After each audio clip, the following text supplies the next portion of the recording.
already done it. And I got your little boo telling me she love me. I got this one, that one, damn, it's gonna be a long night. Hello guys, I am back with a new What If, one y'all been waiting for. What if Asta was Itachi's reincarnation? Now before I talk about the series, I have to shout out a few people, two of them. One is Dark King. He made a new channel called, he's naming himself Adamore, so go check him out. He's basically going to restart everything, if I'm right, and he just helped me. I had to help him out a little bit. He asked for a bit of help, so I did a bit of scripting on this series that he will be releasing. If he hasn't released it yet, then you know you're finding it out from me, but if he already has, go check it out anyway and subscribe to him, and also check out our second channel and our Discord, which will be down below. You get the point. Now I had a bit of help from Crown Fiend to implement something that I think that Itachi would have done if he was in the world of Black Clover, and it makes a lot of sense. Make his own Ambu squad, or basically Magic Knight squad. So y'all can thank him for me adding that in, and go check out his channel. You know who he is. It's Dark Fiend. All right, I don't need to say anything else. Also, if you're expecting dark shit, you might as well leave now, because there will be no need for that. I mean, okay, I'm putting everything that Itachi has ever learned, seen, and experienced, like everything he's ever done, into the body of Asta.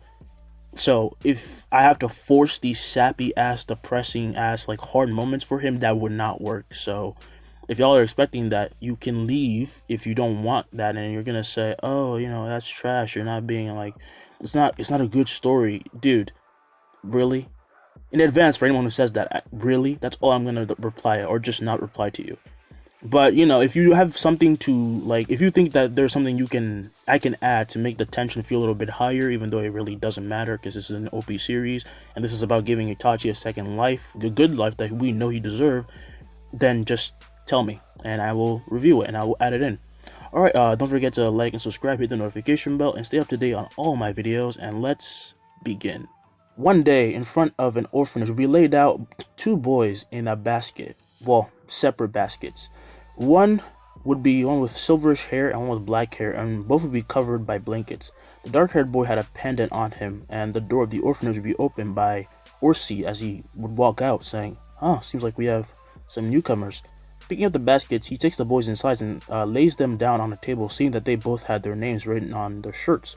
One was named Asta, who was asleep and quiet, and one was named Yuno, who had something only a noble would have. He was also quite silent. Well, I guess we better get along from now on. Asta, Yuno, welcome to Hodge Village. Time skip 4 years. Asta would be somewhere in a forest near the orphanage, jumping from tree to tree, and just as he's doing this, he'd be having an inner monologue. It's been quite a while now since I've become aware. I'm not from this world. My name is Asta now, but I used to be Itachi Uchiha.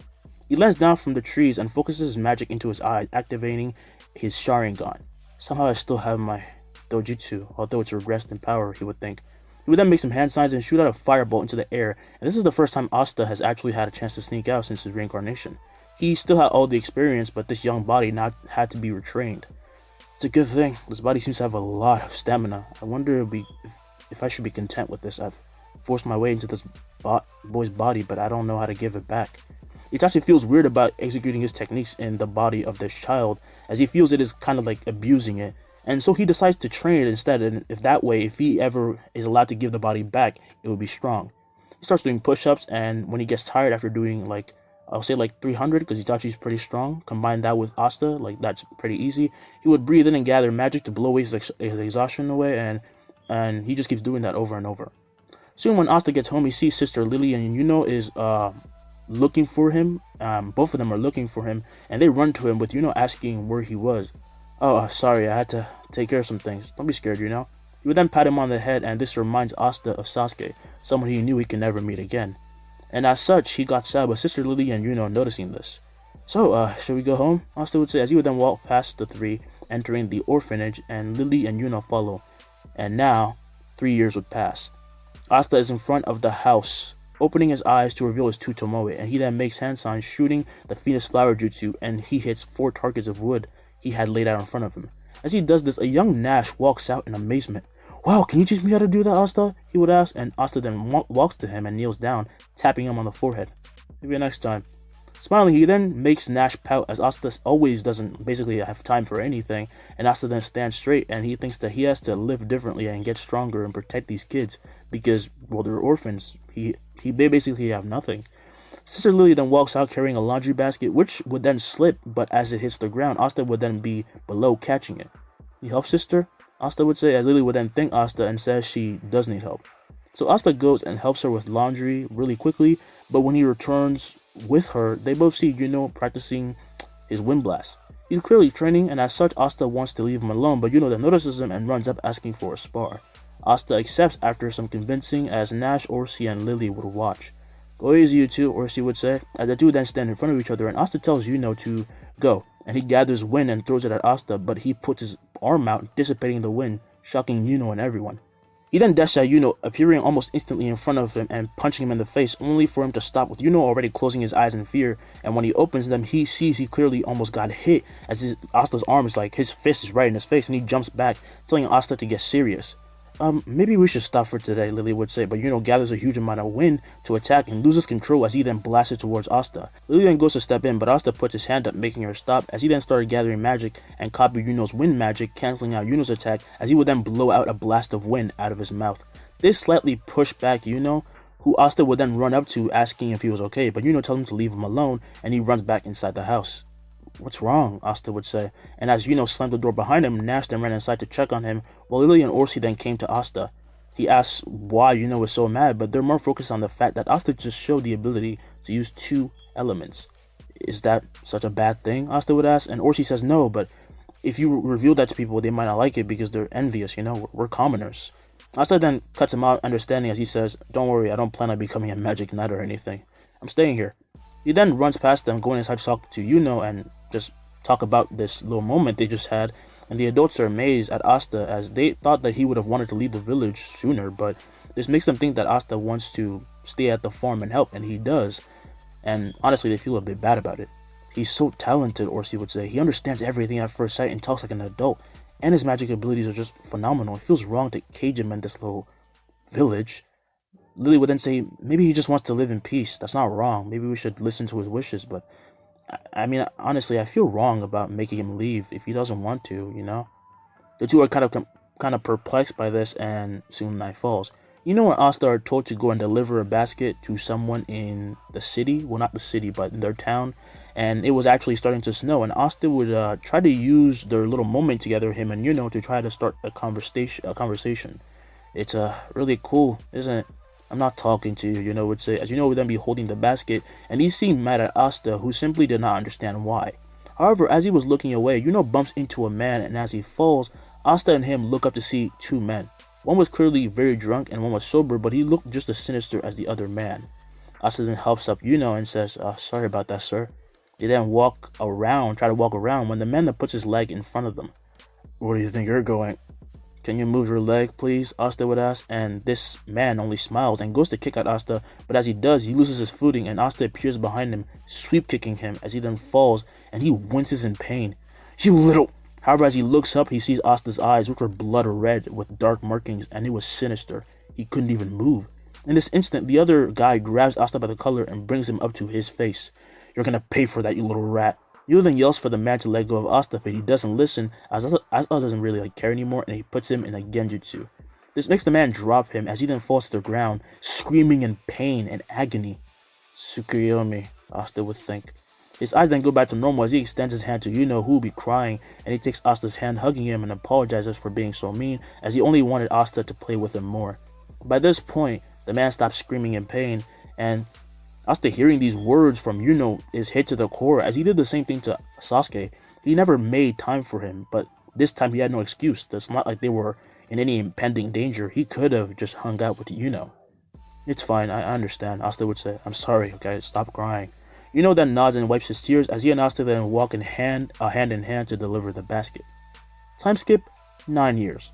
Asta has now gotten his 3 Tomoe and has mastered it. He has also learned that while he means to use chakra, it naturally comes out to be magic. He still does have chakra. He has a sort of it. He has a lot of magic, by the way, but he does technically still have chakra. It's just that whenever he releases it, it just becomes magic. He can also gather chakra, and this gives him a huge range in jutsu, as he doesn't even need to use hand signs anymore or anything. He just releases it, but when he does use them, it does increase the firepower or any other element he wants to use.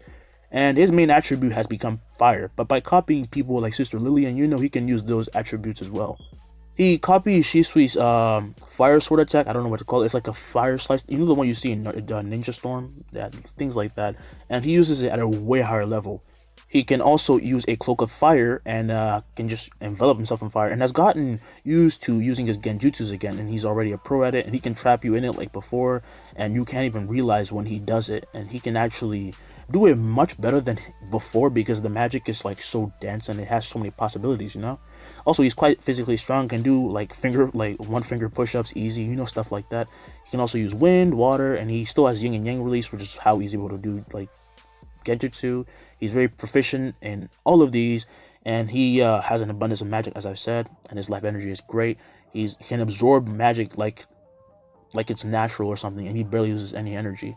He can also quote things with fire and makes himself stronger, and of course he's an overall genius, and he can learn anything fast. He's also showed his Sharingan to everyone, and they just consider it a sort of special effect of his magic. And he also does not show his use of water magic to anyone, not even his family, but he does use wind occasionally. Due to the abundance of mana he can now use, he also has shadow clones and can make them with ease, but they come out as fire clones, but they are like essentially shadow clones. He can share his consciousness with them after they die. He gets all the information, and he can make clones with ease. He also has substitution jutsu, body flicker, he can teleport and hide his presence completely. You know all of that, you know, he has all of that. We then see Asta working on the fields, and he's moving very fast as he would be plowing through the land quite efficiently, but the rest of the farmers are like just dumbfounded because they're just doing this shit slow as hell, and they smile being proud. He's pretty good, isn't he? Can't believe he's grown up so well, they would say, as Asta then takes a break and wipes some sweat off of his forehead, and he smiles. He has just finished the side of his farm, and he was ready to put in the seeds and all that. He got a sack and was walking around while dropping them when he sees Yuno run up. Hey, what's up? Asta would ask, and Yuno says, you're still not going to come to the ceremony? Seriously? I don't need a grimoire, Asta would say, but you should go, alright? Yuno would then say, but you're already so good at magic even though you don't have a grimoire. Imagine if Asta then cuts him off, saying that he does not need a grimoire to be a farmer. Yuno has been told by Asta that he wishes to stay in Hodge, while Yuno wants to be a magic knight and hopefully later become the Wizard King. Yuno then said okay as he then goes back, and soon everyone starts to leave, and they wanted to see the kids get their grimoires. This leaves Asta alone to finish planting everything, and he finished soon as dawn would then come and the sun was setting, and he realized that even though he didn't really want a grimoire, he wanted to see his little bro get one. So he teleports to the tower, and as he appears right by the gate, the door, he hides and looks inside from outside, and he sees Yuno holding up a 4-leaf clover, and he would clap quietly for him. He's gonna be a big deal soon, isn't he? He would think. This is when out of nowhere a bright orange glow would be shown, and it would hit everyone as they looked to see a red 4-leaf, orange red-ish 4-leaf fire grimoire. Another one! I hope I get it, one of them would be saying, as everyone would then be surprised by this, and they hope they get it when the grimoire then blasts out of the tower, and everyone then looks to see it land in the hands of a commoner. Everyone then turns and sees Asta. Asta, Yuno would say, I knew you'd come. Hi, Asta would say nervously, and everyone would be murmuring as the elder of the tower then look at Asta and smile, as he's been waiting to see who would get this book, and it's been growing and bursting with huge amounts of mana since the day it was formed. So he's the one, huh, you would think. Naturally, the other kids hearing his name then run outside to see Asta, and the crowd would be congratulating him, specifically the commoners, not the nobles because they salty, and they congratulate him on getting the 4-leaf, just like Yuno did. However, Asta did not really want this. He's tired of being in battle and wants to live a simple life. And he would then think, this shouldn't even be possible. I'm not from this world. I shouldn't have the grimoire. All the nobles are jealous, of course, and while the commoners are shouting his name, Yuno and Asta's name, they're just feeling bad. Cut to a few minutes later, Asta and Yuno will be walking out of a certain part of the tower after getting their grimoires inspected by the the tower elder, whatever his name is. I don't know his name. And Yuno would say, I can't believe you have one too. This is awesome, Asta. Yeah, it's pretty nice, isn't it? So, you gonna go to the exams? Yes, I'm gonna go all the way. Yuno would say, changing your mind might make me a little happy. Asta then says he might change his mind. And he would think, this world is pretty rotten, honestly. This is when 2 nobles walk out from behind them, and one of them would say, hand over the grimoires. The 2 then trying to get up in Asta and Yuno's face, but then Asta and Yuno try to de-escalate the argument, but they're not listening, and so Yuno then sent them flying, and they're getting ready to go. However, they would then be both caught by chains and slammed into walls, and they would look up to see that in front of them would be Revchi, the chain mage.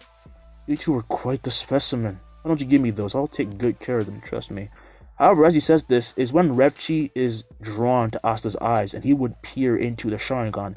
Instantly, his body freezes up and the chains then dissipate, with Yuno asking what happened, as he would then stare down. This weird, like, this guy was just like frantically shaking and twitching. Revchi was not really himself anymore, but Asta just suggests they leave. Wait, no, I sense magic from your eyes. What did you do to him? Are you still keeping secrets? Asta, however, runs and jumps down and runs away, with Yuno being mad as he then follows him, just trying to get him to, like, tell him what happened. After this, though, he doesn't tell him anything. Yuno trains and goes to the capital, and Asta does not leave. He stays behind and helps the village prosper. Meanwhile, Yuno will become part of the Golden Dawn.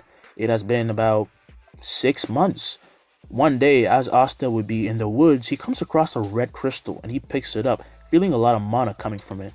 Looks pretty nice. I'll keep it. He then puts it in his pocket and keeps walking and walking, thinking it's been pretty boring lately. And he takes out his grimoire and he opens it up and it floats in front of him, showing him he already has 10 spells. Yet he has not tried out any of them. Asta just doesn't know what he wants to do with his life, and he does not want to be a soldier anymore, and this makes him go home. But as he's arriving, he sees a wall of mist in front of him. We're under attack, he would think, as he then runs through the mist, not being affected by it, and he makes it to the other side, where he would see everyone in the village lined up and on the ground and in fear, as 5 mages stand in front of them. 4 of them have hoods on, and one of them would be Heath. As Heath and his men then turn around, Heath would say, "Another one, huh? I guess they lied to us. Do you know where the stone is?" Stone? They mean that? Asta would think. One of the henchmen would then say that if he knows, then he should tell them where it is before they kill someone. Heath then creates an icicle, pointing it at Arlu, the youngest of the Hodge village orphanage-like kids, and this is when Asta finally snaps. Arlu would be crying, as he also said that Sister Lily tried to stop them, but they beat her, and Asta then looks to see her knocked out on the ground a few feet away, and she was bleeding at the head. His eyes widen, and he drops his gaze. Don't worry, it'll be okay.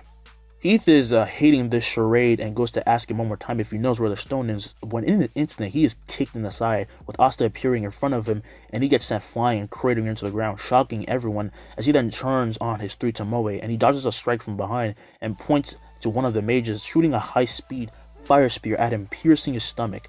The mage who put up the mist barrier would then try to put an illusion on Asta, only to be caught in a genjutsu and fall over, losing consciousness as his eyes then roll up into a socket. What the hell is this kid? The 2 other mages would say, as he would then get up bleeding internally, and he is pissed. You're tougher than you look. I'll admit, I underestimated you. His grimoire then floats, and above everyone appear icicles that then start to fall at incredible speed. Asta then jumps and appears above everyone, and he would say fire magic. His arm gets covered in flames as he then palm strikes the air, creating a huge fireball that blows all the icicles away. At this point, Heath is wondering why this is happening, as like he shouldn't be losing. This kid is just a kid, and this is when he sees Asta make some sort of hand sign, and he senses someone behind him. He makes an ice sword and goes to cut whoever is behind him when he sees it's Asta, and he catches his sword, melting it as he then puts him in a genjutsu. He falls over unconscious, and the clone would turn to fire and disappear. The real Asta then appears and kills both the other mages, and after doing this, he stands bloodied in front of the other relieved villagers because they were saved. Arlie then runs to Asta, going to hug him, but Asta puts his hand out, stopping him. Sorry, next time. Asta then makes a clone pick up the other 2 people, the other mages, and he also picks up Heath himself. He then flickers away, leaving everyone confused and in awe of his power, but they're also really happy he came. Asta will be then walking in the forest when he throws Heath down and he takes him out of the genjutsu, and as he wakes up, Heath is freaking out. Who the hell are you? Heath would yell. How did we not know about you? Asta then kneels down, and using a genjutsu, he would see into his memories. This immobilizes the man, but he is still conscious, as Asta would then be thinking, I was naive. I thought I could protect everyone and live a happy life. So stupid. We then cut to 2 days later when we see Julius in his office as Marx then runs in, obviously carrying important news. Hey, what's with the hurry? Julius would ask, as Marx would then say, this isn't the time. An incident happened in the Forsaken Realm. Mages attacked villagers there. Julius would then get serious hearing this, asking why this happened, but Marx would then say, I don't know why, but they were all taken out by one kid. This gets Julius interested even more, as he then asks if they know who this kid is, and Marston said he was a boy named Asta, and he himself reported this, and he was the mage who took care of the threat, obviously, and he gets out of his seat. Julius would get out of his seat excited, telling Marston they have to go meet this boy right now. We then go back to Hodge Village, seeing Asta sitting in front of the kids of the village, telling them stories, when Lily would run up, saying that he has to come right now. Asta makes sure the kids know nothing is gonna happen like last time, nothing bad's gonna happen, and he follows Lily, and then they go to meet 2 men. Asta will recognize this man as the Wizard King, and Lily and Orsi, who were there, are frozen stiff. For why do I owe the pleasure, sir? Asta would ask, and Marx and Julius are surprised by his manners, but Julius said he can talk comfortably.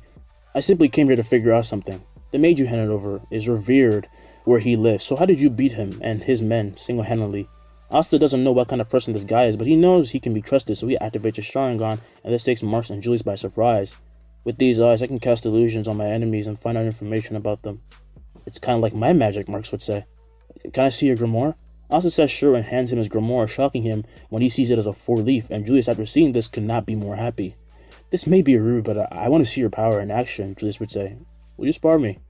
This surprises everyone, but Asta accepts. But Asta, Orsi would yell, as Asta would say it's okay, it's a spar. He won't kill me.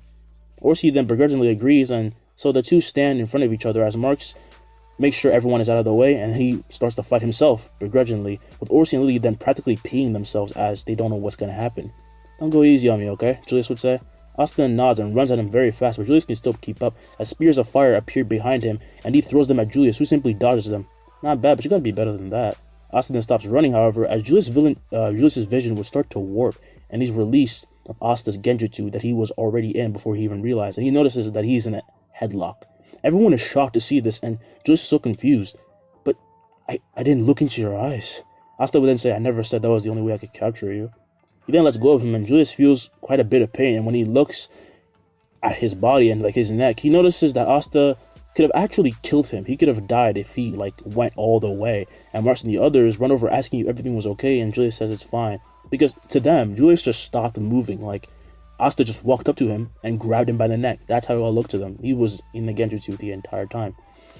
Asta, I have a proposition for you. I didn't expect you to be so strong, so what do you say about coming with me to the Clover Kingdom? We now do another time skip. It's been 3 days, and we see Noelle, Magna, and Luck entering a recently found dungeon. Hey Luck, you better not pull any of that crazy shit, alright? Magna would say, and Luck would say, no promises. This is when they enter and feel the abundant energy of the dungeon, and they're quite amazed, but of course, Luck has to be himself and starts setting off traps which Magna has to deal with. Soon he just leaves because he sensed a fight, and he leaves his team alone with a giant plant monster then springing up and grabbing Noelle as she accidentally triggered a trap herself. Seriously? Magna would say, as the plant monster would then be beaten by Yuno out of nowhere. So the Golden Dawn meets the Black Bulls. However, this time Yuno feels and looks lifeless and talks to no one, only leaving while Klaus gets in an argument with Magna. We then go to Luck as he arrives seeing the fight he was looking forward to already finished. Wow, who are you? A masked man then turns around seeing Luck and says nothing as he then bends down and picks up the smoke mage Lotus. Luck, however, can sense this guy is strong and is clearly suppressing his magic. Creating lightning claws and boots, he appears going to slash at him when the man disappears out of sight, and Luck would land and he looks around. That guy's awesome. It's like he has eyes in the back of his head or something. He starts laughing with excitement, wanting to meet this man again, when he then looks at the ground in shock, and he sees burn marks, and they were all around, and they were in the shape of humans. That guy burned every other attacker to a crisp, leaving barely a trace of them. However, of course, Luck still wants to face him because he's that battle junkie guy, and as such, he goes looking for him. The masked man, however, soon stops somewhere, hiding his presence, and he puts down Lotus and takes off his mask. This turns out to be Asta, as he then makes a hand sign and creates a shadow clone. As it appears, it forms with fire, but it is still like a normal shadow clone. So this is effective of a Grimoire. Well, you know what to do. The clone then nods, grabbing Lotus and teleporting back to the Clover Kingdom. Meanwhile, the real Asta puts on his mask, and using a certain ninja technique, he blends in with the surrounding, area and effectively becomes invisible. A few hours then pass as we then find the Golden Dawn fighting a diamond mage. This mage was quite formidable as Mimosa was already hurt and trying to heal, and Klaus was just on the ground. He had failed. The only one who was left was Yuno, as he was fighting on equal grounds with Mars. He was trained a little bit by Asta, so he's pretty good at fighting. He has more mobility and range, but little by little, Mars beats him and overwhelms him using his experience and pure power.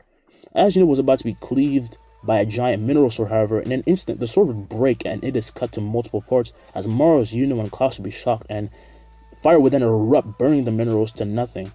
Out of thin air, a man then appears, landing and staring up at Mars and showing his back to Klaus and Yuno.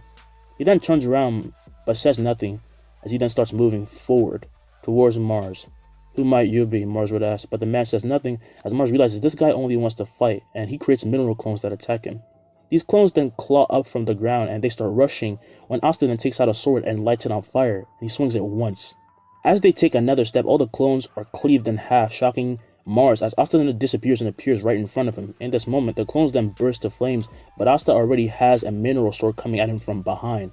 However, he cuts it while spinning and kicking Mars in the stomach. This sends Mars back quite a while, but he uses mineral armor to block the impact. He might have as much power as I do, but clearly, I'm not losing this battle, Mars would think. But then Mars would hear a crack as his armor would burst, making his eyes widen, and he suddenly loses consciousness, falling to the ground. Asta then sheathes his sword, and he sheathes his sword to his back, and he lands, and he picks him up. And as he's about to teleport away, however, yells asking who he is. Asta then turns around and walks towards him. Doesn't know if he's gonna kill him, but he knows he's not in any position to beat him at all. What kingdom is he from? Klaus would think. Soon, is then face to face with the man who looks at Mimosa slowly healing herself, and Klaus is in a bad condition, but not as much as is, because he could see his knees shaking and he basically had bruises all over and he was bleeding. He then grabs his mask and takes it off, shocking as he then gets tapped on the head and he's enveloped by fire. Fire magic. Healing cloak. See you later, He then disappears as would then see the cloak, a fire cloak, just form, and he completely is healed. And is not just baffled but happy, as he knew some way, somehow, Asta was gonna be a magic knight. Who was that man? Klaus would ask. Then looks back smiling for one, as he then said that was his big brother. We then go to the Clover Kingdom Castle as Asta is down in the basement with Klaus, and they would have just finished interrogating the Diamond Mages by combining Asta's Genjutsu with Mark's information gathering magic. This showed them scenes and memories as the prisoners revealed the truth. But we have to release them, right? Asta would say. Or the Diamond Kingdom will have a reason to attack us. They might do so anyway. Are you sure you're only a teenager? Marx would ask, and Asta would say, yes, sir. Marx then chuckles a bit as he says they will let them go soon, but the Heath guy has to stay. Soon, some Clover guards, I guess you could say, come in and take the people away, but he is then brought in, and Asta and Marx says to just leave him here. Sorry about that. For now, they were going to reveal what they discovered to Julius, and as they enter Julius's office, they see him talking with one of Asta's clones, which then disappears as the real Asta walks in. Dang it, I wasn't done, Julius would say, as Asta would say, you mean inspecting how I made it? Julius then says he was inspecting the clone, and it was phenomenal, so yeah, he was inspecting how it was made. But how did you know that? Julius would ask, and Asta says, it's you, sir. Also, anytime the clones disappear, I get everything they saw, heard, or felt. This only amazes Julius a bit more, but he also apologizes for, touching and poking him all over, so Asta says it's okay. And Mars then tells him to calm down, and as he does, they discuss what they needed to do and what they discovered, and they suspect that they will be attacked soon by an organization called the Eye of the Midnight Sun. You say there was a higher tier spell protecting their minds, yes? Julius would ask, and Mars then says yes, but Asta deciphered it and released it. Did he? Julius would say. How do you like your job, Asta? But be honest. Asta says he feels happy to help the Clover Kingdom since he has the choice to help people, and it's all he ever really wanted. And now that he's on a high salary, he's already sending money to his family and the village, the Hodge village. But he does say he hates the system in place and openly says he will destroy it someday. So you want to be the Wizard King, maybe? Julius would say, and Asta only smiles though and says nothing else, which makes Julius ask him what he's hiding. Nothing, sir. My goals are just simply complex. Marx and Julius both look at him, wondering what he's thinking because they never really know. Like, he's a kid, but he's hard to read. Anyway, after this passes, the Clover Kingdom reveals new treasures and from the dungeon, and gains his wind spirit, but he hasn't fully used it yet. But it's all good, and things are good, and things are being put in place to stop the upcoming attacks. One of those things that might happen out of nowhere, they don't really know. And Asta says that Asta is told that he will be introduced to the captain soon. Mars and Lotus were let go, and they weren't hurt, but they will obviously come back. Soon the reward ceremony comes up, as luck then comes with them well this time, and they still meet Julius, who sees Yuno's new spell. They met the Golden Dawn on the way. As Julius then is seeing the spell, though, Yuno asks, Sir, do you know where my brother is? Klaus then cuts in saying, stop with these impertinent questions. Why would the Wizard King know of your commoner birth? He's then told to be quiet by Julius, who smiles, saying Asta is his bodyguard, and they are all shocked to hear this, since Asta must be a commoner, so he must be quite strong and special for Julius to pick him out, because he's not a noble. Julius then says they'll meet him during the ceremony and tells them to follow him. By the way, you told me you wanted to be the Wizard King. Well, you might have some competition. Instantly understands what this means, and he says he's ready for the challenge. So as the ceremony begins and Julius is talking about everyone's achievements, he brings up Asta, telling him to come out, and as everyone is waiting for this man to come out of nowhere, he just appears, like out of thin air, shocking them all. Well, surprising them, not shocking, but they couldn't sense his magic up until now, and he would appear behind Julius and walk up. Charlotte then thinks, how did I not sense him? Who is that boy? Noelle would ask. Julius would then say, "This man is my left handyman, my protector," as to say. He is a commoner, of course, as well. Asta then takes off his mask, and as the nobles see his face, they scowl at him, but stay quiet in Julius's presence.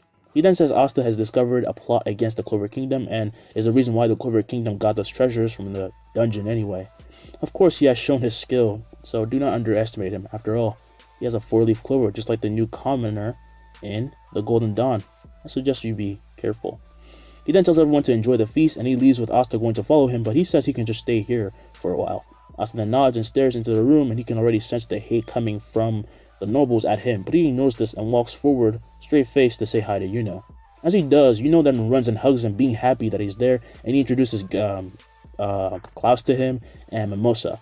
Asta then bows with perfect posture, saying hi to them, which shocks them both, and Mimosa would blush. "Are you sure you're a commoner?" she would ask. "I'm quite sure, yes. I just learn very fast," Asta would say. And Asta is then patted on the shoulder and turns around to see Luck, who asks him for a fight, and he of course recognizes him, but Asta says that he can't fight him today. Aww. But we can still fight after this if you want. As Luck hears his voice, it kind of reminds him of his mother's, and it's just like a parental sort of voice. Like Itachi got that like nice crisp voice, you know what I'm talking about. And he thanks Asta, for the opportunity, and Asta says it's no problem. As he says this, though, everyone then hears a scream as Noelle has water poured on her head by Solid. "I don't know why you even came here. I'm sorry," Noelle would think, and Solid would then laugh at her squirminess, while Noelle just looks to Nozel for help, but he looks away. But then she hears Asta's voice as he walks up to Solid and tells him to calm down. "She's a noble much like you. There's no need for this." Nebula, Noelle's sister, then walks up saying, "You think that just because you're sort of mannered you can talk back to us?" Asta, however, ignores her and casts fire magic on Noelle, heating her up without burning her clothes, which shows how awesome control over fire magic is. "Are you okay?" Asta would ask, and she blushes and says she is, when Solid then yells, telling him to not be arrogant, as he sends a water spear at Asta. Asta shields Noelle and puts his hand out, and when the attack hits, it turns to normal water and falls to the ground, just from the heat surrounding Asta. "It's useless," Asta would say. Solid then grits his teeth in anger, going to attack again when Asta is then surrounded by sand, which then grabs and holds him up. Noelle is worried, as is Klaus and Mimosa, but then they see Yuno smiling. "He's your brother, right?" Mimosa would say. "Why aren't you worried?" Yuno then says, "Because Asta would never lose to these people." Alec-Dora, the vice president of the Golden Dawn, who had just used his sand magic, then says, "Maybe the Wizard King has acknowledged you, but that doesn't mean I will, commoner." However, Asta then turns to fire, disappearing, as the sand that was encircling him then bursts with fire and turns to glass. Asta then appears in front of him as he activates his Sharingan, knocking him out. As Alec-Dora falls over, he then turns around. Asta then turns around, asking if anyone else wanted to go. No one is willing to say anything, or even attack him or move. He just has this pressure, but then Nozel would say, "I guess I'm up then." He then walks up to Asta and stares him down, releasing this pressure in the room, which terrifies everyone. However, this does not affect Asta, who releases the same pressure, but it is way stronger and filled with way more bloodlust, as this makes Nozel stumble and he falls to his knees, and when he looks up, he sees Asta's eyes. He begins to sweat. But then Fuegoleon enters the room, and Asta stops, turning off his Sharingan. "What is wrong with you? You should be ashamed. If Julius acknowledges them, then you have no reason to be acting so impudent. Being chosen as a guard for Julius means that he must be strong, if not stronger than us magic knights." It then dawns on them that he must be strong, and they didn't really think of that because they're blinded by their thing of being commoners, nobles and stuff like that. And now they know Asta is not to be underestimated because he just made Nozel kneel. Nozel is very prideful. As this happens, Asta realizes how immature that was, and he deactivates the Genjutsu on Alec-Dora, making him wake up, and then he reaches his hand out to help Nozel get up. However, his pride as a noble will not allow it, and he stands up on his own, leaving Asta's sight. Nebula and Solid then go with him, being embarrassed, and Asta would turn to Noelle. "It must have been hard for you, right?" "Yeah, thank you," she would say. Asta then says no problem, just as Yuno comes over, very hyper, saying that was awesome and Asta was so cool, and the party continues. And during all this time, Asta has some fire clones patrolling the city, in secret of course, on the order of Julius. However, during the party, as everyone is enjoying themselves, a guard bursts in, saying the capital was under attack. Yuno then looks around and sees that Asta is gone and thinks that this must be serious. We then see outside that the Clover Kingdom is covered in undead, like a bunch of undead people, and fire. The cause of this incident was the necromancy magic made from, well, you know who it is, Rades. And he will be walking around just like cackling when he spots a little girl. She tries to run away from him, but then gets picked up by her shirt from behind, and as he turns the girl around, he then points at her, forming an attack. Why don't you stay a while? The girl then screams for help, and in an instant she disappears from Radius's hand and appears a few feet away in the hands of a masked mage. Huh? Who the hell are you? As he says this, though, Radius then sees his hand was cut off, and he screams in agony as he's then hit and sent flying by a fire magic blast. And the blast is so powerful that he crashes into a wall, leaving a mark in it, and he loses consciousness. Are you alright? Asta would ask, and the little girl nodded as Asta then set her down and made a hand sign, seeing through the eyes of the other clones around. And this is when suddenly he is surrounded by other mages who want to kill him. They blast at him with all sorts of magic, but then he makes a fire barrier and uses another one of his spells. Screams are then heard from the outside. When the barrier goes down, all the mages are burnt to nothing. There is not even ash left. It's just like a silhouette of their bodies that were there. Fire magic. Fortress, Asta would think. This is the same move used on those members of the Diamond Mage Kingdom, and this is when Noel and Leopold are around the scene and ask if he needs any help. Take care of her for me. He then lets the little girl run over to Noel, and in the blink of an eye disappears and reappears in the air. He takes out his grimoire and the pages start to flip. Fire magic. Downpour. A ton of magic circles appear above the kingdom, aiming and targeting all the enemies that are attacking the kingdom, and the circles then release high-pressure fire arrows, and these arrows kill some of the attacking mages in one shot, but leave some for the other mages to beat. Then he lands on a rooftop, seeing through his clones that the danger was dying down, and the clones were using water juices to take out the fires while killing the undead who were starting to disappear because Asta beat up Radius. This is when he senses something else and uses a fire arrow to shoot to his left side, and the mage he was sensing dodges this, and it would be Valtos, the spatula mage. Valtos then attacks him with some magic attacks, but he jumps towards him while dodging all the attacks, and he kicks him in the face before then landing and sweep kicking him. As Valtos falls, he's then caught and put in a headlock, which makes him lose oxygen, and he passes out. That should take care of it, Asta would think. But then this is when all of a sudden he starts to fall with the mage, and he falls through a portal, and he lands on a rocky surface and looks around. He's in a cave, and he sees a man in front of him, a man with the hood on, and then this man would attack him with light magic. Is Asta strong enough to survive Licked? Find out in the upcoming parts. It's been me, Prince of Redis, and I will see you in the next video. And with that, this is the end, and thank y'all so much for 20 fucking K. I had to re-record this part because, you know, I didn't know you guys were going to hit it yet, but apparently when I'm doing schoolwork, y'all are subscribing, which you should always be doing. But thank you regardless. Your special is coming very soon. I will be making it a movie. Honestly, it is an experiment for anyone who wants to. It's an experiment. I'm working on other series. I have What If Yuji was from the Kamo clan? That's the clan that can use blood manipulation. Or What If Yuji had the Renegon? I'm working on a lot of stuff.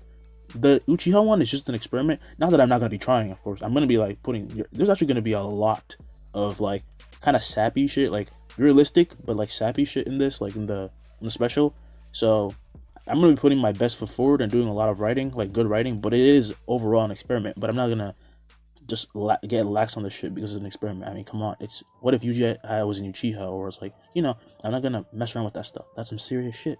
Alright, I will leave now. Seriously, thank y'all so much for 20K. This has been a goal that we've been trying to reach. So, hats off to y'all. I don't know what else to say. If I could yell right now and scream, I would. But I live with people now. I'm joking. I used to live with my dad. Obviously, that counts. Okay, I'm gonna leave. I'm talking too much. See y'all later. Peace.